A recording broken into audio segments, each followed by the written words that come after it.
पूरी धरा भी अगर साथ दे तो कुछ और बात है, तू जरा भी साथ दे तो कुछ और बात है। यूं तो चलने को एक पांव से भी चलते हैं लोग, लेकिन दूसरा भी साथ दे तो कुछ और बात है। श्रीमद् भगवत गीता के 10वें अध्याय से 10वें अध्याय का सार क्या सीखा समझा जा सकता है, आज इस वीडियो में समझाने का प्रयास है। 9वें अध्याय में भगवान श्री कृष्ण ने गुप्त राज विद्या के बारे में बात की, जो निश्चित कल्याण करती है। और इस अध्याय में वो कहते हैं कि महाबाहु अर्जुन, जो मेरे परम रहस्य युक्त वचन है, अपने भक्त से सारी बातचीत की है, उनको दोबारा सुनो। दोबारा इसलिए सुनने के लिए कहते हैं, पुनः इसलिए सुनने के लिए कहते हैं, क्योंकि जब तक आप उस आखिरी छोर तक नहीं पहुंचते, परम धाम तक नहीं पहुंचते, गिरने का, लड़खड़ाने का खतरा बना रहता है। और जो बीच बीच में समस्याएं आती हैं, उनकी जानकारी भगवान आपको देते रहते हैं, महापुरुष आप तक पहुंचाते रहते हैं। इसीलिए भगवान श्री कृष्ण कहते हैं 10वें अध्याय के प्रारंभ में कि पुनः सुन। वो कहते हैं कि अर्जुन, मेरी उत्पत्ति को ना तो देवता जानते हैं, ना महर्षिगण ही जानते हैं, क्योंकि पहले भी कहा जन्म कर्म च में दिव्य। मेरा जन्म और कर्म अलौकिक है, वो इन आंखों से नहीं दिखा जा सकता, इन चर्म चक्षुओं से नहीं दिखा जा सकता। इसलिए कहते हैं कि मेरे उस प्रकट होने को ना तो देवता समझ पाते हैं, ना महर्षि स्तर तक पहुंचे लोग समझ पाते हैं। जो मुझे जन्म मृत्यु से रहित, आदि अंत से रहित, मुझ लोगों के महान ईश्वर को साक्षात्कार सहित समझ लेता है, जान लेता है, वही पुरुष मरण धर्मा मनुष्यों में ज्ञानवान है। आगे कहते हैं भगवान श्री कृष्ण, अहिंसा समता तुष्टि तपो दानम यशो अयशः भवंती भावा भूता नाम मत एव पृथक विधा। वो कहते हैं कि अहिंसा यानी कि अपनी आत्मा को अधोगति में नहीं पहुंचाना, समता यानी कि जिसमें विषमता ना हो, संतोष, तप सहित, मन सहित इंद्रियों को लक्ष्य के अनुरूप तपाना, दान यानी कि सब कुछ जो है आपके पास उसका समर्पण, सर्वस्व का समर्पण, मान अपमान का सहन। ये जो भाव है ये मुझसे होते हैं, वो ये कहते हैं। और इनका जो अभाव है, जिनके पास ये नहीं है, वही आसुरी संपत्ति है। आगे भगवान श्री कृष्ण कहते हैं कि जो भी पुरुष योग की और मेरी इन विभूतियों को साक्षात्कार के साथ में जानता है, वो स्थिर ध्यान योग से मुझ में एक ही भाव से स्थित होता है। और जिस तरीके से जहां हवा नहीं होती, जहां पर दीपक की लौ एकदम सीधी जाती है, योगी का जो जीता हुआ चित्त है, जिसमें कोई भी विकार नहीं है, उसकी भी परिभाषा बिल्कुल यही है। आगे भगवान श्री कृष्ण कहते हैं, अहम सर्वस्य प्रभुवो मतः सर्व प्रवर्तते इति मत्वा भजन्ते माम बुधा भाव समन्विता। मैं संपूर्ण जगत की उत्पत्ति का कारण हूं, मुझसे ही यह संपूर्ण जगत जो है चेष्टा करता है। इस प्रकार जो मान करके श्रद्धा से और भक्ति से मेरा सुमिरन करता है, भजन करता है, ध्यान करता है, और जो भी उसे बदले में मिल रहा है, मेरे अनुरूप जो उसकी प्रवृत्ति हो रही है, उसे मैं ही करता हूं, वही जो उसके पास में आ रहा है वो सब मेरा कृपा प्रसाद है। ये भगवान श्री कृष्ण समझाते हैं। आगे कहते हैं, श्री भगवान उवाच तेषामेवानुकं पार्थ महम ज्ञान जम तमः नाशयाम्यात्म भावस्थो ज्ञान दीपेन भास्वता। भगवान श्री कृष्ण आगे कहते हैं कि उनके ऊपर कृपा करने के लिए मैं उनकी आत्मा से अलग होकर खड़ा हो जाता हूं, और जो अंधकार है उसे ज्ञान रूपी दीपक के द्वारा प्रकाशित करता हूं। जैसा कि पहले भी पिछले अध्याय में भी भगवान श्री कृष्ण की जब हमने बात सुनी और समझी, तो सार यही निकलता है कि जब तक भगवान स्वयं ना आ जाए, जब तक वो महापुरुष जागृत ना हो जाए, आपको रास्ता ना दिखाने लगे, तब तक वो जो सही मेडिटेशन है, जो सही ध्यान है, जो सही प्रक्रिया है, वो शुरू नहीं होती। और जब वो परमात्मा आपकी आत्मा से जागृत हो जाते हैं और आपको चलाने लगते हैं, आपको रोकने लगते हैं, टोकने लगते हैं, समझाने लगते हैं, तब जाकर के जो भजन है, जो ध्यान है, वो आरंभ होता है। यही हमारे परम स्वामी श्री अद्वैतानंद जी महाराज जी ने यथार्थ गीता में स्पष्ट किया है। वो कहते हैं कि 4 जो माध्यम है, उनके उन माध्यमों के जरिए जो है आप तक संकेत आते हैं। स्वामी जी कहते हैं कि पहला जो अनुभव है वो संबंधी अनुभव होता है। आप ध्यान कर रहे हैं, चिंतन में है, कब आपका जो मन है वो स्थूलसुरा यानी कि लगने वाला, कब तक लग गया, कब भागना चाहते, कब भाग गया, ये सब जो है परमात्मा वो अंग स्पंदन से, यानी कि जो अंग फड़कते हैं उसके माध्यम से आपको बताते हैं। जो अंगों का फड़कना है वो स्थूल सुरा संबंधी अनुभव है, जो 1 मिनट में 2-4 जगहों पर आ जाता है, और कभी आपका जो विचार है इतना विकृत हो गया तो मिनट मिनट पर आने लगेगा। तो ये पहला जो है स्थूल सुरा संबंधी अनुभव है। फिर दूसरे की बात करते हैं और कहते हैं कि दूसरा जो है वो स्वप्न सुरा संबंधी है। जो पहले वाला है उसमें कई बार आम मनुष्य को भी ऐसे अंग स्पंदन होते रहते हैं, लेकिन उनका वो इष्ट वाले से, परमात्मा वाले से लेना देना नहीं, वो आपके कुछ पुण्य है, संस्कार है, उनकी वजह से जो अंग स्पंदन होते हैं। इष्ट वाले जो स्पंदन है, वो जो अंग फड़कना है, वो प्रक्रिया बहुत ज्यादा तेज हो जाती है जब आप ध्यान में प्रवेश कर जाते हैं, जब परमात्मा आपकी आत्मा से अभिन्न होकर के आपको चलाने लगते हैं। दूसरा जो अनुभव है वो स्वप्न सुरा है।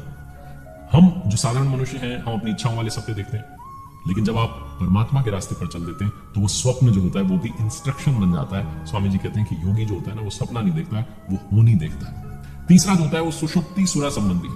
हम सब सोए हुए, रात दिन जो कुछ कर रहे हैं सब स्वप्न, सब मिथ्या है। सुषुप्ति का मतलब है कि परमात्मा के चिंतन में आप इतना स्थिर हो जाए कि आपका शरीर जागता रहे और मन सुप्त हो जाए, तब अनुभव में जो आपको दृश्य दिखाई देता है, स्वामी जी कहते हैं इस अवस्था में एक सीन नजर आता है और उसमें जो कुछ दिखाई देता है वो आपके लिए चेतावनी होती है, आपके लिए आगे के लिए इंस्ट्रक्शंस होते हैं। और चौथा जो है वो समसुरा संबंधी, यानी कि जहां आपने अपनी सूरत अपनी श्वास लगाई थी उस परमात्मा में जब समत्व हो गया, जब वो भाव आ गया, तो फिर उठते बैठते चलते फिरते सब तरफ से अनुभूति होने लगती है, सब तरफ से मालूम चलने लगता है। ऐसे योगियों को त्रिकालज्ञ कहा जाता है, जो तीनों कालों के बारे में जानते हैं, जिन्हें हर चीज का अनुभव मिलता रहता है उस परमात्मा की कृपा दृष्टि से। जब इतनी सारी बातचीत हो जाती है तो जो सखा हैं, जो मित्र हैं, जो सारी बात सुन रहे हैं, जिनको कही जा रही है, उनके मन में प्रश्न उठता है। वो कहते हैं कि आप जो बता रहे हैं आप परम धाम है, दिव्य हैं, ये सारी बातें जो भी महापुरुष हैं उनका नाम लेते हुए कहते हैं कि वो सब भी यही कहते हैं। लेकिन उनके मन में, अर्जुन के मन में एक प्रश्न आ जाता है। वो कहते हैं अर्जुन उवाच कथम विद्या महम योगिन स्वाम सदा परिचिंतयन् केशु केशु च भावेषु चिंत्यो असि भगवन्मय। हे योगी, भगवान श्री कृष्ण जो कि योगेश्वर है, कहते हैं कि मैं किस तरीके से, किस प्रकार आपका चिंतन करते हुए आपको जानूं और किन किन भावों द्वारा आपका स्मरण करूं। अर्जुन कहते हैं कि हे प्रभु, आप अपनी योग शक्ति को, अपनी विभूतियों को और विस्तार में कहिए। सुन लिया, लेकिन और विस्तार में सुनना है, क्योंकि जो ये अमृत तत्व को दिलाने वाले वचन हैं, इनको सुनने से मेरी तृप्ति नहीं होती, ऐसा अर्जुन कहते हैं। अर्जुन का मतलब अनुरागी, जिसके मन में प्रभु के दर्शन के लिए राग पैदा हो जाए, प्रेम पैदा हो जाए, उल्लास पैदा हो जाए, वही अर्जुन है।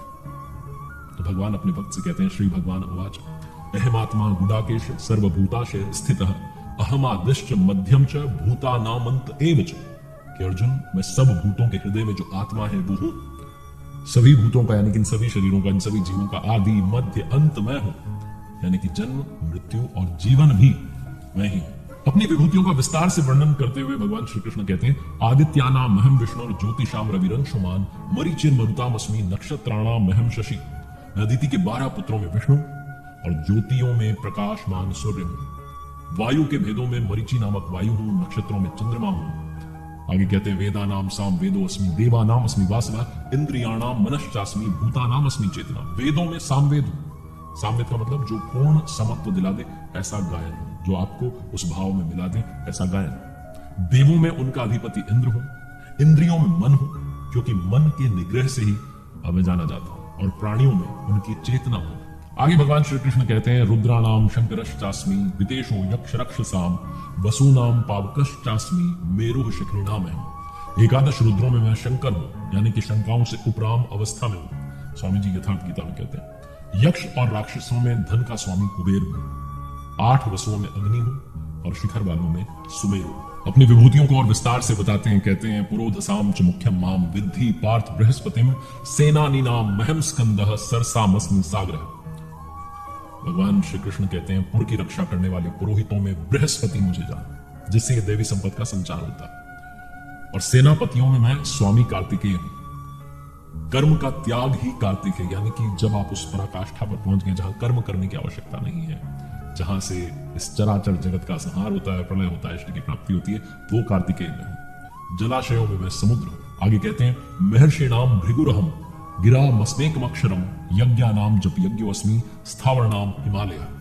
महर्षियों में मैं भृगु हूं, वाणी में एक अक्षर ओंकार हूं जो उस ब्रह्म का परिचायक है, और सब प्रकार के यज्ञों में मैं जप यज्ञ हूं। आगे भगवान श्री कृष्ण कहते हैं आयुधाना महम वज्रम धेनुनाम अस्मि कामधुर प्रजनश्चास्मि कंदर्पः सर्पाणाम अस्मि वासुकी। शस्त्रों में मैं वज्र हूं, गायों में कामधेनु हूं। कामधेनु कैसी गाय नहीं जो दूध के स्थान पर जो चाहोगे उससे मिल जाएगा। ये सारे शब्द जो हैं सिंबॉलिक हैं, प्रतीकात्मक हैं। स्वामी जी यथार्थ गीता में यथार्थ व्याख्या करते हुए कहते हैं कि ऋषियों में वशिष्ठ जी के पास में कामधेनु थी। गो जो है वो इंद्रियों को कहते हैं, ये उन्होंने पहले ही बताया। इंद्रियों का संयत होना इष्ट को वश में रखने वाले में पाया जाता है। जिसने इंद्रियों को भगवान के अनुरूप स्थिर कर लिया, उसके लिए उसी की इंद्रियां, उसी के जो गो है वो कामधेनु बन जाती हैं। फिर तो जैसा कि रामचरितमानस में बाबा गोस्वामी तुलसीदास जी कहते हैं जो इच्छा करी हो मन माही हरि प्रसाद कछु दुर्लभ नहीं। जो भी आप मांगते हो सब मिल जाता है। प्रजनन करने वाले भगवान श्री कृष्ण कहते हैं नवीन परिस्थितियों को प्रकट करने वाला मैं हूं। जो सृष्टि में प्रजनन हो रहा है उसकी बात नहीं हो रही है, यहां बात हो रही है जो नवीन परिस्थिति है। जब आप एक स्टेज से दूसरी स्टेज में जाते हैं, आपकी वृत्तियों का परिवर्तन होता है, वो परिवर्तित स्वरूप मैं हूं।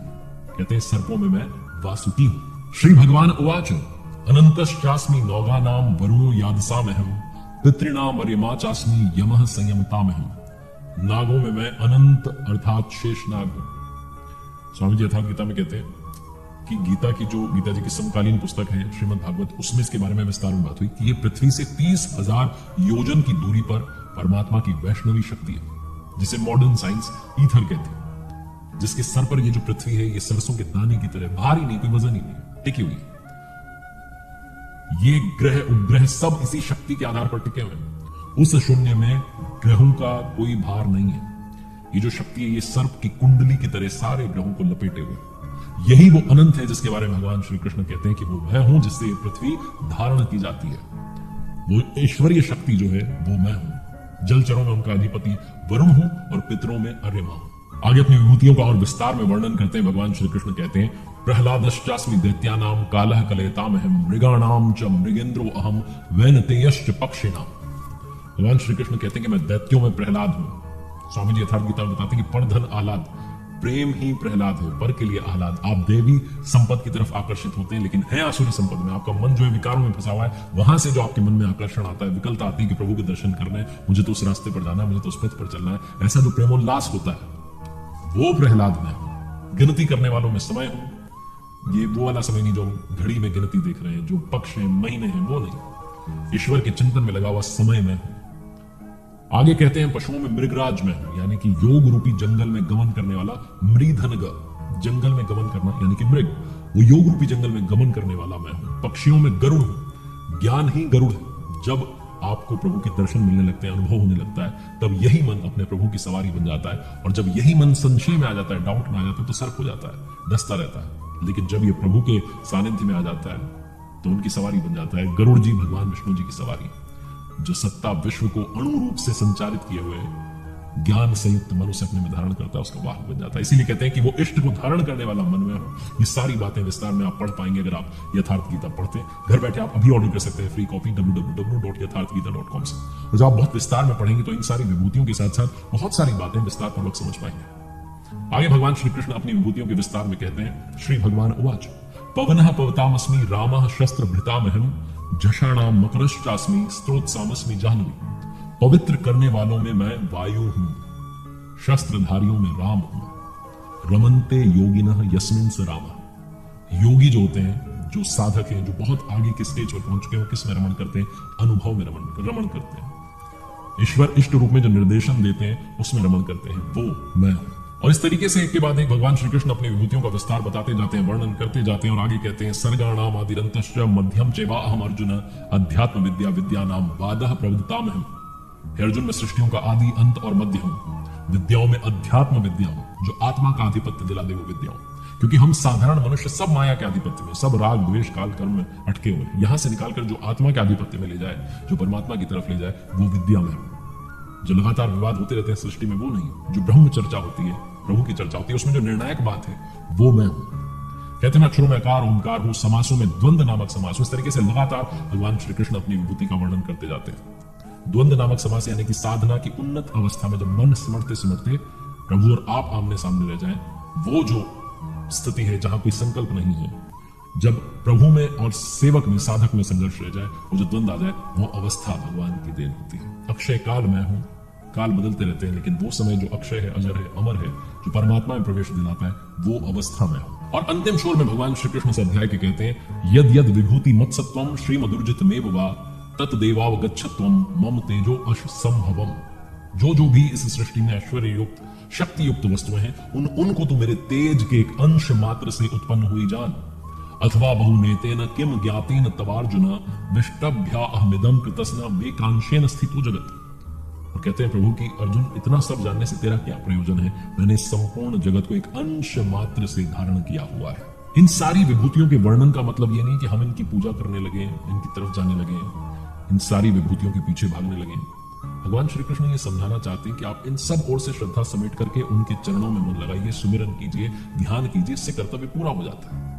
ये विभूतियों की सिर्फ यहां बौद्धिक जानकारी यानी कि बातचीत दी गई, और उन्होंने ज्यादा बताया नहीं, क्योंकि अगले ही अध्याय में प्रभु तो सब जानते हैं कि उनका भक्त जो है कहेगा कि मुझे दर्शन दीजिए, तो उन्हें दर्शन देना है, इसलिए थोड़ा विस्तार पूर्वक और नहीं बताया, रोक लिया बात को। कहते हैं बस इतना समझ लो कि सब जो है मेरे अंश मात्र से उत्पन्न हुई है। क्योंकि एकादश अध्याय में, 11वें अध्याय में भगवान श्री कृष्ण से अर्जुन जो है प्रार्थना करेंगे और कहेंगे कि प्रभु आप दर्शन दीजिए, मुझे आपका वो रूप देखना है।